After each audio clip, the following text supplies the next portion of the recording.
The gaming industry is sweeping across the globe like wildfire, and its market is predicted to reach $159 billion this year and surpass $200 billion by 2023.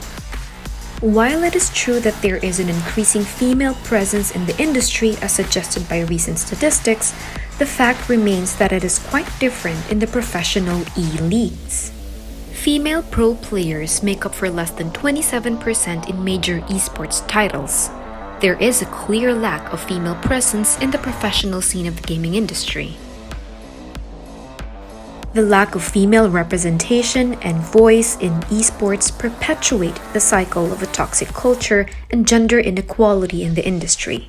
Historically, when gaming was in its infancy, a financial crisis happened due to the surplus of products, which saturated the market and resulted in significant financial losses. The solution they thought of was to use gender-based marketing. They marketed video games to the male population, which normalized the gender-restrictive culture of gaming. As the socially constructed gender-specific role justified the restriction of diversity and inclusion in the industry, women were stereotyped to be inferior and were seen as incompetent in gaming.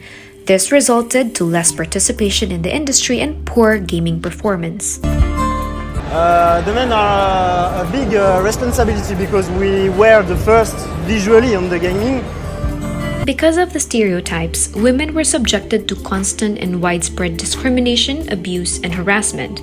Female pro player Gregory was accused of cheating because of her impeccable skills.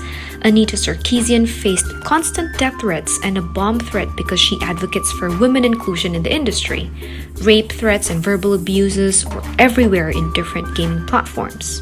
There is a huge pay gap between female and male pro players, with differences amounting to more than $3 million.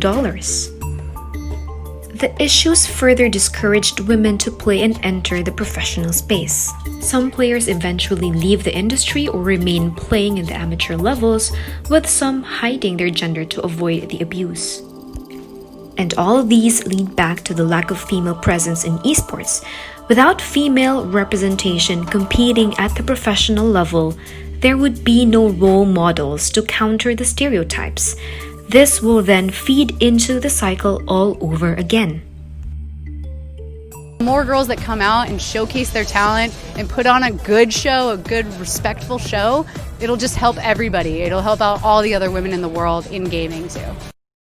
Thus, addressing the lack of representation can break the cycle, especially that there is already a pool of talent at the amateur levels as suggested by the figures earlier. There is already a growing support for women.